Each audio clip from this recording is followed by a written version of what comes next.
அருமையானவர்களை நாங்கள் இணைந்திருப்பது சங்கமம் வானொலியின் மதிய நேர ஒலிபரப்பு. இப்பொழுது டொரண்டோ நேரம் 12 மணி 8 நிமிடங்கள். இந்த வேளையிலும் எங்களுடன் சுவிசேஷகி செல்வி ராமச்சந்திரன் லண்டன் யூகேயிலிருந்து இணைந்திருக்கிறார்.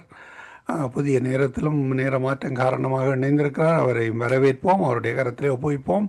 பெண்களுக்கான வாலிபர்களுக்கான ஆலோசனை நேரத்திலே சுவிசேஷகையை அவர்களுக்கு கொடுத்த தாளந்துகளை, அவருக்கு கொடுத்த ஞானத்தை கொண்டு அவருக்கு கொடுத்த வழிபாடுகளை இந்த வேளையிலும் எடுத்து வந்து விதைக்க இருக்கிறார். அவரை வரவேற்போம். அவரையும் அவர் குடும்பத்தாரையும் கர்த்தர் தாமே வழி நடத்துவாராக. தங்கியிருக்கின்ற வீடுகள், தங்கியிருக்கின்ற நாடுகள், அங்கே இருக்கின்ற வீடு ஒவ்வொன்றையும் கர்த்தர் தாமே ஆசீர்வதித்து வழி நடத்துவாராக. அதே போல் ஊழிய காரியங்கள், குடும்ப காரியங்கள் ஒவ்வொன்றிலும் அதே வேளையிலே அவன் ஜோயலுக்காக நாங்கள் தொடர்ந்து ஜெபித்து கொண்டிருக்கிறோம். கர்த்தர் அவரையும் ஆசீர்வதித்து உயர்த்தி வழிநடத்துவாராக. கர்த்தருடைய சித்தத்தை அவர் மூலமாக நிறைவேற்றுவாராக. இந்த வேளையில் இந்த ஊழியரை வரவேற்றுக் கொண்டு அவரிடம் ஒப்படைப்போம். பிரைஸ்லோட்டமாக வழி நடத்துங்க. ஆமென். இந்த வேளையில் உங்களிடம் ஒப்படைக்கிறோம், வழி நடத்துங்களா. God bless you. ஆமென். ஆமென். சங்கமம் என்ற இந்த வானொலி ஸ்தாபனத்தின் மூலம் நம்முடைய கர்த்தராகிய இயேசு கிறிஸ்துவினுடைய பரிசுத்த வேதாகமத்திலிருந்து ஜீவனுள்ள வார்த்தைகளை பகிர்ந்து கொள்ளும்படியாய் அடிமைக்கு கர்த்தர் தருகின்ற தருணங்களுக்காக கர்த்தரை நான் நன்றியோடு நான் ஸ்தோத்திரிக்கின்றேன். இந்த நாளிலும் மரியாளை குறித்து நான் தியானிக்கலாம் என்று யோசித்தேன். நான் நினைக்கிறேன் நான் அடுத்த மாதம் மரியாளை குறித்து நான் ஒரு தியானத்தை வைக்கலாம் என்று யோசிக்கிறேன். நம்முடைய நாட்கள் கிறிஸ்துமஸை நோக்கி இருப்பதினால் கடந்த வாரம் மோசேயினுடைய தாயை குறித்து ஒரு சில வசனங்களை நான் உங்கள் முன் தியானத்தின் நேரத்திலே வைத்தேன். இந்த நாளிலும் சங்கீதம் 18ஆம் சங்கீதத்திலிருந்து ஒரு சில வசனங்களோடு கூட நான் இந்த நேரத்தை நான் தியானிக்க விரும்புகிறேன். சங்கீதம் நாம் அனைவரும் அடிக்கடி வாசிக்கிற ஒரு சங்கீதம். சங்கீதம் 18ஆம் சங்கீதம் 25, 26வது வசனத்தை வாசிக்கிறேன். தயவுள்ளவனுக்கு நீர் தயவுள்ளவர், உத்தமனுக்கு நீர் உத்தமராகவும், புனிதருக்கு நீர் புனிதராகவும், மாறுபாடு உள்ளவனுக்கு நீர் மாறுபாடு உள்ளவராகவும் தோன்றுவீர். இந்த வசனத்தை நான் அநேக வருஷங்களுக்கு முன்பதா இந்த சங்கமம் வானொலியிலே நான் செய்தி அளித்திருக்கிறேன். நான் நினைக்கிறேன் 15 அதிக வருடங்களாக இருக்கும். ஏனென்றால் எனக்கு ஒரு நாள் இந்த வசனம் கர்த்தர் எனக்கு ஒரு ஆபரேஷன் செய்திருந்த சமயத்திலே தேவன் இந்த வசனத்தோடு என்னோடு இடைப்பட்டார். அதனால் அது மறக்க முடியாத ஒரு வசனமாய் காணப்படுகிறது. இந்த வசனத்திலே நாம் பார்க்கின்ற காரியம், கர்த்தர் தய உள்ளவர்களுக்கு தய உள்ளவராய் அவர் இருக்கிறாராம். தய உள்ளவனுக்கு நீர் தய உள்ளவராகவும், உத்தமனுக்கு நீர் உத்தமராகவும், புனிதனுக்கு நீர் புனிதராகவும், மாறுபாடு உள்ளவனுக்கு நீர் மாறுபாடு உள்ளவனாகவும் தோன்றுவீர். கடந்த வாரத்திலே மோசேயினுடைய தாய் யோகபேத்தை குறித்து நாம் பார்த்தோம். அந்த யோகபேத் எப்படியாய் ஒரு உத்தமமாய் அவர் தன்னுடைய மகனை காப்பாற்ற வேண்டும் என்று ஒரு தீர்மானம், இந்த உலக பிரகாரமான சட்ட திட்டங்களுக்கு பயப்படாதபடி உன்னத தேவனுக்கு உத்தமமாய் இருந்ததினால் அவரும் உத்தமமாய் அந்த குழந்தையை காப்பாற்றி ஒரு அரண்மனையிலே அவர் வளர்த்து ஆளாக்கினார் என்று நாம் பார்க்கிறோம். இந்த வசனத்திலே தயவு உள்ள ஒரு மனிதனுக்கு கர்த்தரும் தயவு உள்ளவராகவே அவர் இருக்கிறார். உத்தமமாய் இருக்கிற ஒரு மனிதனுக்கு அவர் உத்தமமாகவே அவர் இருக்கிறார். புனிதனாக என்றால் பரிசுத்தமாய் நாம் வாழ்வோமானால் தேவனும் பரிசுத்தம் உள்ள ஒரு தெய்வமாய் காணப்படுகிறார். பரிசுத்தம் உள்ளவனுக்கு அவர் பரிசுத்தராகவே அவர் காணப்படுகிறாராம். ஆனால் ஒரு வசனத்தை பாருங்கள், மாறுபாடு உள்ளவருக்கு அவர் மாறுபாடு உள்ளவராகவே தோன்றுகிறார். எவ்வளவு ஒரு எச்சரிப்பின் ஒரு சத்தமாய் காணப்படுகிறது. தேவனை குறித்து அநேகர் இந்த நாளிலே வித்தியாசமான மாறுபாடான காரியங்களை அவர்கள் சொல்லுவார்கள். அவர்களுக்கு தேவன் தம்மை உண்மையுள்ளவராய் வெளிப்படுத்த வேண்டியதுதானே என்று நாம் யோசிப்போம். ஆனால் கர்த்தர் அப்படி வெளிப்படுத்துவதில்லை. பாருங்கள், விசுவாசித்தவர்களுக்குத்தான் உயிர்த்தெழுந்த தேவன் கூட போய் அவர்களுக்கு தம்மை வெளிப்படுத்தினார் என்று பார்க்கிறோம். விசுவாசித்தவர்களுக்கு அவர் தம்மை வெளிப்படுத்தினார். விசுவாசித்து அவரை தேடி வந்த பெண்களுக்கு தம்மை அவர் வெளிப்படுத்தினார். விசுவாசியாத ஏரோது ராஜாவுக்கு சென்று, இதோ நீ என்னை சிலுவையில் அறைந்தாயே, நான் வெளியிலே உயிரோடு வந்து விட்டேன் என்று அவர் சொல்லவில்லை. எனவே விசுவாசிக்கிறவர்களுக்கு அவர் ஒரு புனிதராக, அவர் பரிசுத்தராக, அவர் தயவு உள்ளவராக, அவர் உத்தமம் உள்ளவராக, அவர் நீதி உள்ளவராய் அவர் காணப்படுகிறார்.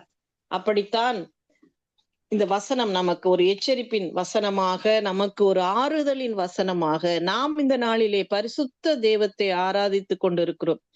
பரிசுத்த தேவன் நமக்கு எத்தனையோ பரிசுத்தமான வசனங்களை இந்த வேதாகமத்திலே எழுதி வைத்திருக்கிறார். பாருங்கள், இன்னொரு வசனத்தை வாசிக்கின்றேன். 2 கொரிந்தியர் 4ஆம் அதிகாரம் 4வது வசனம். நாம் தேவ சாயலிலே படைக்கப்பட்டிருக்கிறோம் அல்லவா? ஆம், நாம் தேவ சாயல். தேவ சாயல் என்றால் அப்படியே தேவனை போல சொல்லுவார்கள் பிள்ளைகள். என்னுடைய மகன் ஜோயல் அப்படியே அவர்களுடைய அப்பாவுடைய சாயல் அப்படியே அவனிடத்தில் இருக்கிறது. பிள்ளைகள் அந்த பெற்றோருடைய சாயலை அப்படியே பெற்றிருப்பார்கள். முகத்தை பார்த்த உடனேயே கண்டுபிடிக்கக்கூடிய அளவிற்கு அந்த முக சாயல் ஒருமித்து இருக்கும். நான் கடந்த ஆகஸ்ட் மாதம் இந்தியாவுக்கு சென்றிருந்த பொழுது என்னுடைய உறவினர் வீட்டிற்கு நான் சென்றேன். என்னுடைய அம்மாவுடைய தங்கையுடைய மகள், அது எனக்கும் தங்கை தான் வேண்டும். அப்பொழுது அவர்களை நான் பார்த்ததே இல்லை. ஏனென்றால் அதிக தூரம், அவர்கள் திருநெல்வேலி, நாங்கள் சென்னை. அவ்வளவாக பார்ப்பது 20 வருஷங்களுக்கு மேலாக இருக்கும். எதையோ ஒரு வருஷம் பார்த்திருக்கிறேன் நினைக்கிறேன். ஆனால் அது மறந்து விட்டது. அப்பொழுது நான் பார்க்கும் பொழுது என்னுடைய உடன் பிறந்த தங்கையினுடைய முகசாயல், உருவம் அப்படியே என்னுடைய தங்கை எப்படி இருப்பார்களோ அப்படியே அவர்களுடைய முகசாயல் இருந்தது. எனக்கு அது மிகவும் ஆச்சரியமாக இருந்தது. பார்ப்பதற்கு அதே உயரம், அதே முகசாயல், உருவம் எல்லாமே. அப்பொழுது நான் சொன்னேன், வயது மாத்திரம்தான் வித்தியாசம், ஆனால் சாயல் முழுவதா என்னுடைய தங்கை போலவே இருக்கிறது என்று. அப்படியாக ஒரு சாயல் என்பது அப்படியே பெற்றோரை உடைய ஒரு சாயலை பிள்ளைகள் கொண்டு இருக்கிறார்கள். இல்லை என்றால் தாத்தா பாட்டியுடைய சாயலை வைத்திருப்பார்கள். தேவன் தம்முடைய சாயலிலே நம்மை உருவாக்கினார். எவ்வளவு பெரிய ஸ்லாக்கியம், பாக்கியம் பெற்ற பிள்ளைகள் நாம். ஆமேன். எபிரேயர்ல நான் நாம் தியானித்தோம் போன மாதத்திலே, பிள்ளைகள் மாம்சத்தையும் இரத்தத்தையும் உடையவர்களாயிருக்கு, அவரும் பிள்ளைகளுடைய போலவே மாம்சத்தையும் இரத்தத்தையும் உடையவராய் மாறினார் என்று நாம் பார்க்கிறோம். ஆம், அப்படிப்பட்ட தெய்வன் என்ன இந்த 2 கொரிந்தியர் 4ஆம் அதிகாரம் 4வது வசனத்தை வாசிக்கிறேன். கிறிஸ்துமஸ் வருகிறதுனால சற்று ஒரு சில வெளிச்சங்கள், டெக்கரேஷன்ஸ்கள் போட ஆரம்பித்து விட்டார்கள். இந்த வசனத்திலே ஒரு வெளிச்சத்தை குறித்து நாம் பார்க்கிறோம். 2 கொரிந்தியர் 4ஆம் அதிகாரம் 4வது வசனம். தேவனுடைய சாயலா இருக்கிற கிறிஸ்துவின் மகிமையான சுவிசேஷத்தின் ஒளி அவிசுவாசிகளாகிய அவர்களுக்கு பிரகாசமாயிராதபடிக்கு இப்பிரபஞ்சத்தின் தேவனானவன் அவர்களுடைய மனதை குருடாக்கினான். முதலாவது ஒரு வார்த்தையை நாம் கவனிக்க வேண்டும். தேவனுடைய சாயலா இருக்கிற கிறிஸ்துவின், தேவனுடைய சாயல் நாமும், ஆண்டவராக இயேசு கிறிஸ்துவும் தேவ சாயலிலே அவர் மனித ரூபம் எடுத்தார். கிறிஸ்துவின் மகிமையான சுவிசேஷத்தின் ஒளி. எத்தனையோ வெளிச்சங்கள் இந்த நாளிலே இருக்கிறது, ஆனால் இந்த சுவிசேஷத்தின் ஒளி ஒரு மகிமை நிறைந்த ஒரு சுவிசேஷத்தின் ஒளியாய் காணப்படுகிறது. இந்த ஒளி நம்முடைய இல்லத்தில் வர வேண்டும். என்ன சொல்லப்பட்டிருக்கிறது என்றால், இந்த ஒளி இல்லாத ஒரு இருதயம், இந்த மகிமையின் சுவிசேஷத்தின் ஒளி இல்லாத ஒரு இருதயம், அது இருளடைந்த இருதயம், அது குருட்டாக்கப்பட்ட இருதயம், அது ஒரு குருடான இருதயம், அது இருள் நிறைந்த இருதயம். அதை யார் குருடாக்கி வைத்திருக்கிறான் என்றால், இப்பிரபஞ்சத்தின் தேவன் மற்ற மனிதர்களுடைய இருதயத்தை அவன் குருடாக்கி இருளாக்கி வைத்திருக்கிறான். எப்படி இருளாக்கி வைத்திருக்கிறான்? இந்த மகிமையின் ஒளி, ஆண்டவராகிய இயேசு கிறிஸ்துவினுடைய மகிமையின் சுவிசேஷத்தின் ஒளி அந்த இருதயத்துக்குள் ஊடுருவ முடியாதபடி அவன் குருடாக்கி வைத்திருக்கிறான். அதனால் அவர்கள் கிறிஸ்துவை யார் என்று அறியார்கள். கிறிஸ்துவினுடைய வெளிச்சம், இந்த மகிமையின் வெளிச்சம் அவருடைய இருதயத்தில் இன்னும் பிரகாசிக்கவில்லை. நமக்கோ கர்த்தர் நாம் தேவ சாயலிலே படைக்கப்பட்ட நமக்கு கர்த்தர் கொடுத்திருக்கிற முதலாவது பாக்கியம், நாம் பரிசுத்தராய் இருந்தால் அவரும் நமக்கு பரிசுத்தராய் இருக்கிறார். நம் உத்தமமாய் வாழும் பொழுது நமக்கு அவர் உத்தமமான தேவனாய் இருக்கிறார். தயவுள்ளவர்களாய் நாம் இருக்கும் பொழுது அவர் தயவுள்ளவராய் இருக்கிறார். எப்படி என்றால், இருளிலிருந்து வெளிச்சத்தை பிரகாசிக்க சொன்ன தேவன் பிரகாசிக்க வைக்க முடியுமா? இந்த ஸ்டார்ஸ், பிளாக் ஹோல் இதெல்லாம் குறித்து நான் அதிக நேரம் பார்ப்பது உண்டு. அதாவது என்னுடைய ஃபேவரேட் சப்ஜெக்ட் என்று கூட சொல்லலாம். எதை குறித்து எனக்கு பார்ப்பதற்கு அதிக இன்ட்ரெஸ்டோ அது பார்த்தால் இந்த பிளானட்ஸ், ஸ்டார்ஸ், அதை குறித்து இப்பொழுது அதிகமான காரியங்கள் வெளிவருகிறது. ஏனென்றால் ஒரு சேட்டலைட் எவ்வளவோ வருஷங்களாய் அது பறந்து கொண்டு அது நிறைய போட்டோஸ்களை எடுத்து அனுப்புகிறதுனால் விஞ்ஞானிகள் புதிய காரியத்தை கண்டுபிடிக்கிறார்கள். ஒரு கண்டுபிடிப்பை நான் சமீபத்திலே வாசித்து அசந்து போனேன். என்ன சொல்கிறார்கள்? நம்முடைய கடலை போல எத்தனையோ கடல் வானத்திலே இருக்கிறதாம், அந்த கேலக்சியில இருக்கிறதாம். அதை இப்பொழுதுதான் கண்டுபிடித்திருக்கிறார்கள் என்று நான் பார்த்தேன். அதாவது மனிதன் அறிந்ததெல்லாம் மிக மிக மிக குறைவு. ஆனால் கர்த்தர் அறிந்ததோ, கர்த்தர் நமக்கு வெளிப்படுத்தினது மிகவும் குறைவு. ஆனால் மனிதன் என்ன நினைத்து கொண்டிருக்கிறான்? எல்லாவற்றையும் தெரிந்திருக்கிறது என்று. ஆனால் இந்த வசனத்திலே நாம் பார்க்கிறோம், இருளில் இருந்து ஒரு வெளிச்சத்தை கொண்டு வர முடியுமா? ஏதாவது கொஞ்சம் ஒரு லைட் இருக்கிறது, வெளிச்சம் இருக்கிறது, அந்த வெளிச்சத்தை நன்கு பிரகாசமடைய வைக்க முடியும், அல்லது அதனுடைய பவரை கூட்ட முடியும். அப்படி செய்வதற்கு தான் மனிதனுடைய ஒரு திறமை, நம்மளுடைய சிந்தனை அப்படிதான் போகிறது. ஆனால் தேவனுடைய செயல், அவருடைய எவ்வளவு சர்வ வல்லவர் என்றால், இருளிலே இருந்து வெளிச்சத்தை உண்டாக்குகிற, பிரகாசிப்பிக்க சொன்ன தேவன் நம்முடைய முகத்திலும், நம்முடைய உள்ளத்திலும், நம்முடைய அறிவிலும் அவர் என்ன செய்கிறாராம்? அவருடைய மகிமையின் அறிவொளியை நம்முடைய உள்ளத்திலே தோன்ற பண்ணுகிறார், நம்முடைய இருதயத்திலே அவர் பிரகாசிக்க செய்கிறார் என்று அந்த வசனத்திலே பாருங்கள்.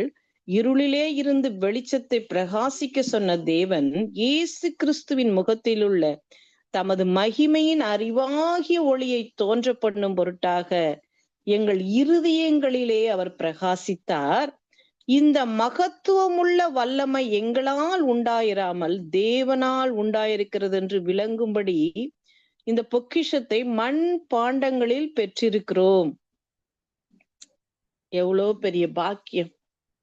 நாம் பெற்றிருக்கிற இந்த மண் பாண்டம் என்னத்தை பெற்றிருக்கிறது? நம்முடைய இருதயத்திலே தேவனுடைய மகிமையின் அறிவொளியை, அவருடைய முகத்தில் உள்ள பிரகாசத்தை நாம் பெற்றிருக்கிறவர்களாய் காணப்படுகிறோம்.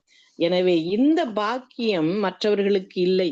நானே மெய்யான ஒளி என்று சொன்ன வந்த இந்த நம்முடைய ஆண்டவராக இயேசு கிறிஸ்து இந்த கிறிஸ்துமஸ் நாட்களிலே அவருடைய மகிமையின் அறிவொளியை, அவருடைய சுவிசேஷத்தின் ஒளியை நாம் மற்றவர்களுக்கு சொல்லுகிறவர்களாக, கொடுக்கிறவர்களாக, அதை குறித்து பேசுகிறவர்களாய் நாம் காணப்பட்டால் மிகவும் நல்லது. எனவே இந்த வசனத்திலே நாம் கற்றுக்கொள்ளுகிற ஒரு காரியம், தேவ சாயலா இருக்கிற நமக்கு கர்த்தர் மகிமையின் சுவிசேஷத்தின் ஒளியையும் அவருடைய அறிவொளியையும் இயேசு கிறிஸ்துவின் முகத்தில் உள்ள தமது மகிமையின் அறிவொளியையும் நம்முடைய இருதயத்திலே அவர் பிரகாசிக்க செய்திருக்கிறார். நம்முடைய இருதயம் இருள் அடையவில்லை. ஆனால் தேவனுடைய வசனம் இல்லாத ஒவ்வொரு இருதயமும் அது இருளடைந்த இருதயம் என்று அந்த 2 கொரிந்தியர் 4:4 நாம் பார்க்கிறோம். அடுத்ததாக நாம் ஆராதிக்கும் தேவன் அவர் பரிசுத்தம் உள்ளவர், அவர் தயவுள்ளவர், அவர் உத்தமமான தேவன். அதைத்தான் அந்த சங்கீதத்திலே நாம் பார்த்தோம். இந்த உத்தமமான தேவனை நாம் ஆராதிக்கும் பொழுது நமக்கு ஒரு உண்மை உள்ள தன்மை நம்முடைய காணப்பட வேண்டும். தேவ சாயலில் நாம் படைக்கப்பட்டிருக்கிறோம். எல்லா மனிதர்களும் படைக்கப்பட்டிருக்கிறார்கள். ஆனால் உள்ளத்தை திறந்து ஆவியினாலும் ஜலத்தினாலும் ஒருவன் மறுபடியும் பிறக்க வேண்டும் என்று ஒரு ஆழமான சத்தியத்தை யாருக்கு போய் சொல்லிக் கொடுக்கிறார்? கர்த்தர் வசனத்தை அறிந்த தெரிந்த ஜனங்களுக்கு சென்று அவர் சொல்லிக் கொடுக்கிறார். பாருங்கள், ஆண்டவர் இயேசு கிறிஸ்து யோவான் 3:3 அவர் சொல்லுகிறார், போய் நிக்கோதேமு ரகசியமாக தேவனை சந்திக்க அவர் வருகிறார். வரும்பொழுது எவ்வளவோ வசனங்களை அவர்கள் அறிந்த, பழைய ஏற்பாடு முழுவதும் யூதர்கள் எப்படியாய் அவர்கள் கற்று தேர்ச்சி அடைந்தவர்களாக இருந்தவர்கள்தான் ஊழியத்திலே அந்த நாட்களிலே பிரதான ஆசாரியர்களாக அவர்கள் இருந்தார்கள். ஆனால் முழுமையா அவர்கள் ஆண்டவர் இயேசு கிறிஸ்துவை வெளிப்பாடுகளை அவர்கள் அறிந்து கொள்ளவில்லை. அவர்களுடைய இருதயம் திறக்கப்படவில்லை. பாருங்கள், யோவான் 3:3 வசனத்தை வாசிக்கிறேன். இயேசுவனுக்கு பிரதியுத்தரமாக, ஒருவன் மறுபடியும் பிறவாவிட்டால் தேவனுடைய ராஜ்யத்தை காண மாட்டான் என்று மெய்யாகவே மெய்யாகவே உங்களுக்கு சொல்லுகிறேன். நிக்கோதேமு ராக்காலத்திலே இயேசுவினிடத்திலே வந்து, ரபி, நீர் தேவனிடத்திலிருந்து வந்த போதகர் என்று அறிந்திருக்கிறோம், எங்களுக்கு தெரியும். ஆனா ஏனெனில் ஒருவனும் தன்னுடனே தேவன் இராவிட்டால் நீர் செய்கிற இப்படிப்பட்ட அற்புதங்களை செய்ய மாட்டான் என்றான். இவ்வளவு எல்லாம் தெரியுது, ஆண்டவருடைய அற்புதங்கள் அதிசயங்கள் எல்லாம் தெரிகிறது. ஆனாலும் அவனுடைய உள்ளம் இன்னும் அந்த மாம்சத்திலே உள்ள இந்த நம்முடைய ஜென்ம பாவமும் கர்ம பாவம் இரண்டும் கலந்துதான் நம்முடைய சரீரத்திலே இருக்கிறது. இவைகளை அழித்து சுத்திகரிக்க இந்த பரிசுத்தமான தெய்வத்தை நாம் புனிதரா இருக்கிறவர்களுக்குத்தான் அவர் புனிதர் என்று பார்க்கிறோம். புனிதர் என்றால் பரிசுத்தம். அப்படி நாம் இருக்க வேண்டுமானால் என்ன செய்ய வேண்டும்? மறுபடியும் பிறவாவிட்டால் தேவனுடைய ராஜ்யத்தை காண மாட்டார்கள் என்று மெய்யாகவே மெய்யாகவே உங்களுக்கு சொல்லுகிறேன் என்று சொல்லி இருக்கிறார் ஆண்டவராகிய இயேசு கிறிஸ்து. அப்படி நிக்கோதேமுக்கு ஒரு பெரிய ஆழமான ஒரு சத்தியத்தை அந்த இடத்துல வெளிப்படுத்துகிறார். நிக்கோதேமு மறுபடியும் ஒரு கேள்வியை ஆண்டவரிடத்துல கேட்கிறார். எப்படி மறுபடியும் பிறக்க முடியும்? இவ்வளவு பெரிய மனுஷன் மறுபடியும் தாய் வயிற்றிலே சென்று பிறக்க முடியுமா என்று. ஆனால் கர்த்தர் அதற்கு மிகவும், ஆண்டவராகிய இயேசு கிறிஸ்துவினுடைய பிரசங்கம் அனைத்துமே ஒரு எளிமையான உதாரணங்களோடு எளிமையான புரிந்து கொள்ளுதலோடு தான் இருக்கும். அவர் சொல்லுகிறார், காற்று எப்படியாய் அது இஷ்டமாய் போய் இஷ்டமாய் வருகிறது போல ஆவியினால் பிறந்தவன் எவனோ அவனும் அப்படியே இருக்கிறான் என்று சொல்லி ஒரு காரியங்களை சொல்லுகிறார். மாம்சத்திலே பிறப்பது மாம்சமாயிருக்கும், ஆவியினால் பிறப்பது ஆவியாயிருக்கும். மாம்சத்தினால் பிறப்பது மாம்சமாயிருக்கும். பாருங்கள், மாம்சத்தின் கிரியையை உடையவர்களுடைய செய்கைகளும் பேச்சுக்களும் அவர்கள் ஜலத்தினாலும் ஆவியினாலும் பிறவாவிட்டால் அவர்கள் தேவனுடைய ராஜ்யத்தை சுதந்திரிக்க மாட்டார்கள் என்பதை நாம் காணவே முடியும். அவர்களுடைய நடை உடை பாவனை பேச்சுக்கள், அவர்களுடைய சுவாபங்கள், அவர்களுடைய செயல்கள், அவர்களுடைய அக்கிரமங்கள், அவருடைய மீறுதல்கள் அதை வெளிப்படுத்தும். அவர்கள் மாம்சத்திலே அவர்கள் இருக்கிறார்கள். அவர்கள் மாம்சத்தினால் பிறந்து இன்னும் அவர்கள் ஆவியினால் அவர்கள் மறுபடியும் பிறக்கிற அனுபவத்துக்கூடாய் வரவில்லை என்பதை நாம் காணக்கூடிய வகையிலே அவர்களுடைய செயல்கள் காணப்படுகிறது. அதை நாம் செய்திகள் மூலம் பார்க்கிறோம், கேள்விப்படுகிறோம். இந்த நாளிலே அந்த நாட்களிலே ஒருவேளை வெளியிலே தெரியாதபடி இந்த மாம்சத்தின் கிரியைகள் இருந்திருக்கும். அந்த நாளில் எல்லா காரியங்களுமே நாம் செய்திகள் மூலம் பார்க்கக்கூடியதா இருக்கிறது. ஆனால் ஆவியினால் பிறந்தவர்களுடைய ஒரு காரியத்தை தேவன் நமக்கு என்ன சொல்லுகிறார்? ஆவியினால் பிறந்தவனுடைய உள்ளத்திலே அவர் மகிமையாய் நமக்கு இந்த மண்பாண்டத்திலே அவருடைய மகிமையின் அறிவொளியை நம்முடைய இருதயத்திலே அவர் பிரகாசித்திருக்கிறார். ஆமென். உலகத்திலே வந்திருக்கிற எந்த மனுஷனையும் பிரகாசிப்பிக்கிற மெய்யான ஒளி அவர். அந்த யோவான் 3ஆம் அதிகாரத்திலேயே அந்த ஒளியை குறித்து ஒரு வசனத்தை வாசிக்கிறேன். 19வது வசனம், ஒளியானது உலகத்திலே வந்திருந்தும் மனுஷனுடைய கிரியைகள் பொல்லாதவைகளா இருக்கிறபடியினால் அவர்கள் ஒளியை பார்க்கிலும் இருளை விரும்புகிறதே அந்த ஆக்கினை தீர்ப்புக்கு காரணமா இருக்கிறது. மனுஷன் எதை விரும்புறானா? இருளை விரும்புகிறது. பொல்லாங்கு செய்கிற எவனும் ஒளியை பகைக்கிறான், தன் கிரியைகள் கண்டிக்கப்படாதபடிக்கு ஒளியினிடத்தில் வராதிருக்கிறான். பாருங்க, இருட்டுல எந்த பொருள் எங்க இருக்குன்னு தெரியாது. தட்டி நம்ம ஈஸியா நடக்கும் பொழுது கால் இடறி விழுவதற்கு நமக்கு எளிதா இருக்கும் இருட்டு நேரங்களிலே. அல்லது லைட்டை போடாமல் நம்ம ரூம்ல நடந்தால் நமக்கு அவ்வளவுதான், நாம் விழ வேண்டியதுதான் கீழே.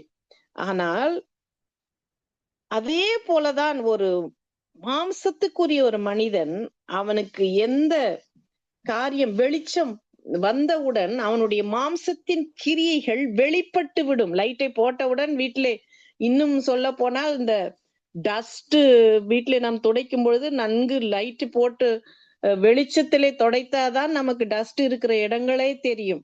இல்லை என்றால் அது அங்கு டஸ்ட் இருந்தாலும் இல்லை என்றால் நம்ம கண்களுக்கு அது வெளிப்படாது. அதுபோல அந்த இருளை ஏன் விரும்புகிறான் என்றால், அவன் வெளிச்சத்திற்கு வரும் பொழுது ஒளியை ஏன் பகைக்கிறான்? தன் கிரியைகள் கண்டிக்கப்படாதபடிக்கு ஒளியினிடத்திலே அவன் வராதிருக்கிறான். வெளிச்சத்துக்குள் வரும் பொழுது அவனுடைய அந்த மாம்சத்தின் கிரியைகள் வெளிப்படுகிறது, அது வெளியாக தெரிகிறது.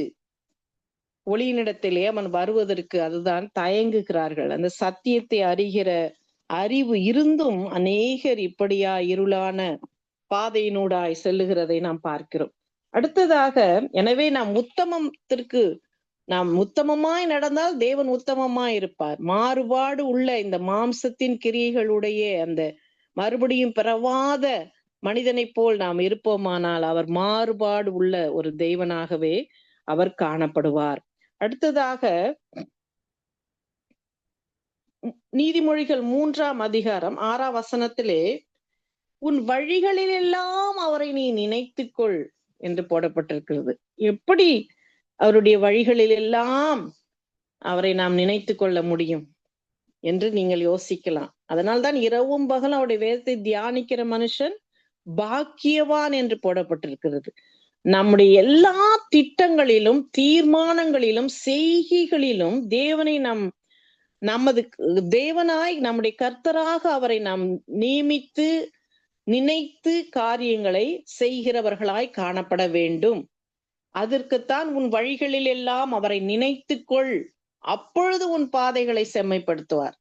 நாம் நினைத்திருக்க வேண்டும். நாம் நினைக்கிறோமா, ஜெபிக்கிறோமா என்று நம்மை நாமே ஆராய்ந்து பார்க்க வேண்டும். விசேஷமாய் பாருங்கள், கடந்த வாரத்திலே நான் பார்த்தது போல மோசேயினுடைய தாய் 3 பிள்ளைகளை ஊழியக்காரர்களாக தேவனுக்கு அர்ப்பணித்து ஒரு சரித்திரத்திலே ஒரு புகழ்ச்சியை கொண்டு வரக்கூடிய அளவிற்கு பிள்ளைகளை உருவாக்குகிற ஒரு வல்லமையுடைய ஒரு தாயா இருந்ததற்கு காரணம், அவர்கள் உத்தமமாய் அவர்கள் இருந்ததனால் தேவனும் அவர்களுக்கு உத்தமமாய் அவர் இருந்தார்.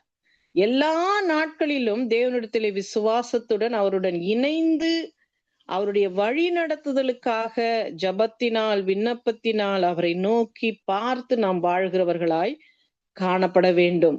அதுதான் நாம் அவருடைய வழிகளை எல்லாம் நினைத்து கொள்வது. சரியான தீர்மானங்களை நாம் எடுப்பதற்கு எப்பொழுதுமே தேவனுடைய வசனம் அல்லது பிரசங்கங்கள் மூலம், அந்த வாரமுடைய செய்திகள் மூலம், ஊழியர்கள் மூலம் கர்த்தர் நம்மோடு பேசுவார். அப்படி பேசுகிற ஒரு சக்தியை நாம் தேவன் நம்மோடு பேசுகிற ஒரு உணர்வை, அனுபவத்தை நாம் பெற்றுக்கொள்ளுகிறவர்களாய் காணப்பட வேண்டும். நான் இந்த வசனத்தை தொடங்கும் முன்பதாகவே நான் சொன்னேன், இந்த ஒரு முறை எனக்கு ஆபரேஷன் ஆகி நான் படுத்திருந்தேன். என்னுடைய அந்த அது ஒரு லெந்து நாட்களா இருந்தது.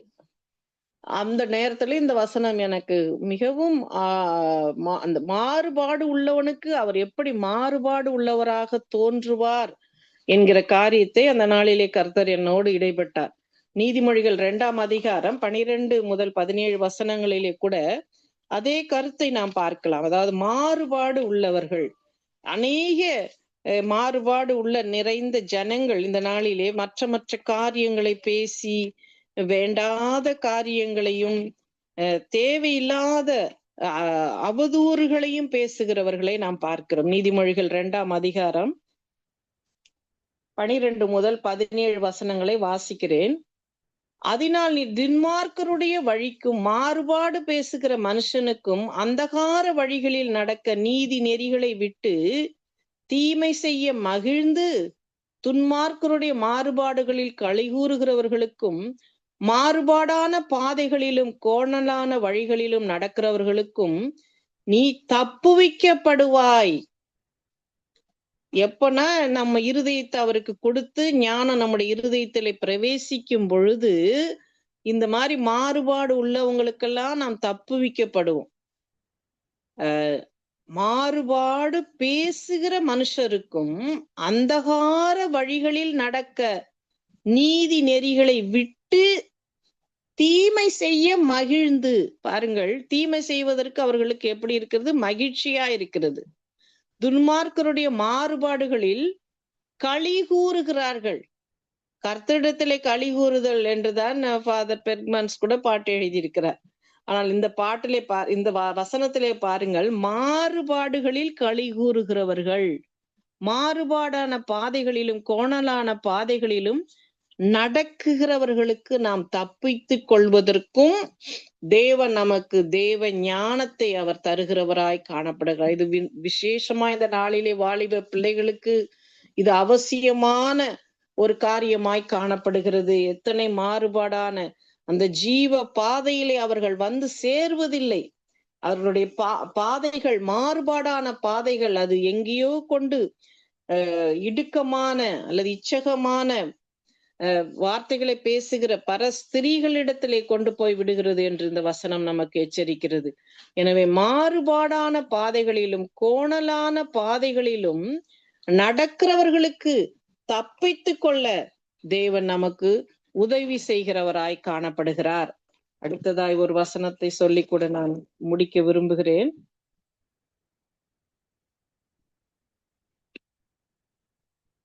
ரெண்டு கொரிந்தியர் 2ஆம் அதிகாரம் 11வது வசனத்தை வாசிக்கிறேன். 2 கொரிந்தியர் 2ஆம் அதிகாரம் 11வது வசனத்தை வாசித்து முடிக்கலாம். 2 கொரிந்தியர் 2ஆம் அதிகாரம் 11வது வசனம், சாத்தானாலே நாம் மோசம் போகாதபடிக்கு அப்படி செய்தேன், அவருடைய தந்திரங்கள் நமக்கு தெரியாதவைகள் அல்லவே. ஆமேன். இந்த நாளிலே சத்துரு எப்படியாய் மோசம் போக்குவதற்கு அவன் தந்திரங்கள் நமக்கு தெரியாது அல்லவே. அப்படி என்றால் அவனுடைய தந்திரங்களை நாம் அறிந்து இருக்கிறோம் என்று சொல்லுகிறார். நமக்கே தெரியும் இது சத்துருடைய தந்திரம்தான் என்று. எனவே அந்த தந்திரங்களுக்குள்ளாய் நாம் விழுந்து விடாதபடி தப்பித்து நாம் தேவனுக்கு பரிசுத்தம் உள்ளவர்களாய் ஜீவிக்க நாம் கர்த்தர் நமக்கு கிருபை செய்வாராக. ஆமேன். தேவனுக்கு நாம் மகிமை உள்ளவர்களாய் நாம் வாழ கர்த்தர் நமக்கு கிருபை பாராட்டுவாராக. நாம் கண்களை மூடி கர்த்தரை நோக்கி நாம் பார்ப்போம். ஸ்தோத்திரம் தகப்பனே, இந்த வேலைக்காக நாங்கள் உம்மை நன்றியோடு நாங்கள் உம்மை ஸ்தோத்தரிக்கிறோம், உம்மை துதிக்கிறோம். அப்பா ஜீவன் உள்ளவரே, உம்மை ஸ்தோத்தரிக்கிறேன். இந்த வேளையிலே கூட தகப்பனே அப்பா, இந்த வானொலியை கேட்கிற ஒவ்வொருவரையும் உம்முடைய கரத்திலே நான் தாழ்த்தி அர்ப்பணிக்கிறேன் தகப்பனே. உத்தமருக்கு உத்தமராகவும் புனிதருக்கு புனிதராகவும் மாறுபாடு உள்ளவர்களுக்கு மாறுபாடு உள்ளவராகவும் தோன்றுகிறவரே அப்பா, எங்களுக்கு நீர் உம்முடைய ஸ்லாக்கியத்தை மகிமையின் அறிவொளியை கொடுத்தவரே, சுவிசேஷத்தின் அறிவொளி எங்களுக்கு அறிவித்தவரே உம்மை ஸ்தோத்தரிக்கிறோம். இதோ இந்த கிறிஸ்துமஸ் நாட்களிலும் இந்த சுவிசேஷத்தின் ஒளி இந்த உலகிற்கு வெளிச்சமாய் மாறுவதாக தகப்பனே. கேட்கிற ஒவ்வொருவருக்கும் வெளிச்சமாய் மாறட்டும். அவருடைய இருதயம் வெளிச்சத்தினால் பிரகாசிக்க பண்ண இந்த வேளையிலும் அப்பா சகோதரரே, வானொலி நடத்துகிற சகோதரர், அவருடைய மனைவி, பிள்ளைகள், பேர பிள்ளைகள் ஒவ்வொருவரையும் உடைய கருத்திலே தாழ்த்தி அர்ப்பணிக்கிறேன். அப்பா அவர்கள் தேவைகள் சந்திக்கப்படட்டும். அவர்களுடைய ஊழியங்கள் ஆசீர்வதிக்க, எல்லைகள் விரிவாக்கப்பட, தேவைகள் சந்திக்கப்பட, இந்த நாட்கள் ஆசீர்வாதமான நாட்களாய் அமைய நீர் கிருபை செய்யும்படியாய் ஜெபிக்கிறேன், ஸ்தோத்திரிக்கிறேன். இந்த வேலைக்காக உமக்கு நன்றி செலுத்தி, எல்லா துதி கனமாய் எமக்கு செலுத்தி, எங்களுக்காக மரித்து உயிர்த்து சதாகாலம் ஜீவிக்கின்ற இயேசுவின் நாமத்தினால் ஜெபிக்கிறேன் நல்ல பிதாவே. ஆமேன், ஆமேன்.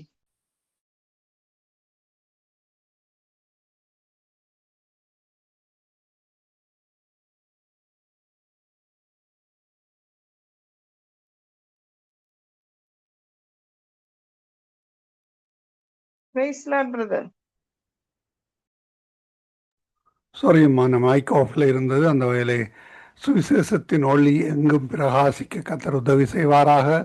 எல்லா இடங்களிலும் கத்தர் கேட்கிற செவிகளை கத்தர் உண்டு பண்ணுவாராக. கத்தருடைய கரத்திலே உங்களையும் உங்கள் குடும்பத்தாரையும் ஒப்புவிக்கிறோம். கத்தருடைய கரத்திலே ஒப்புவிக்கிறோம். கத்தர் தாமே உங்களுடனே கூட இருந்து வழி நடத்துவாராக என்று வாழ்த்துகிறோம், ஆசீர்வதிக்கிறோம். நாங்கள் அடுத்த வாரத்திலே நேர மாற்றம், அதே வேளையிலே நாங்கள் வெக்கேஷன் எடுக்கிறோம். அதனாலே நாங்கள் 20ஆம் தேதிக்கு பின்னதாக சந்திப்போம். அதுவரையும் தேவசமாத கூறுகிறோம், வாழ்த்துகிறோம், ஆசீர்வதிக்கிறோம். God bless you அம்மா. ஆமென், ஆமென். நன்றி பிரதர். கர்த்தர் உங்களை ஆசீர்வதிப்பாராக. ஆமென். Have a nice day brother. ஆமேன், ஆமேன். அருமையானவர்களே, நாங்கள் இணைந்திருப்பது சங்கமம் வானொலியின் மாலை நேர விடுதலையின் வெளிச்ச நேரம். இதுவரை நேரம் எங்களுடன் தேவ ஊழியர் சுவிசேஷகை செல்வி ராமச்சந்திரன் அவர்கள் லண்டன் யூகேயிலிருந்து இணைந்து சுவிசேஷத்தின் ஒளி ஆமேன் பரவ கத்தர் உதவி செய்வாராக. அவர் கூட எடுத்து வரப்பட்ட வார்த்தைகளுக்காக விசேடமாக பெண்கள், வாலிபர்கள் இந்த செய்தியை கேட்டு ஆசீர்வாதம் பெற கத்தர் உதவி செய்வாராக. கத்தருடைய கரத்தில் ஒப்புவிப்போம். கத்தர் தாமே உங்களுடனே கூட இந்த ஆசீர்வாதத்தை வழி நடத்துவாராக. God bless you. ஆமேன், ஆமேன். நன்றிகளையும் வாழ்த்துக்களையும் கூறி அவர்கிட்ட விடைபெறுவோம்.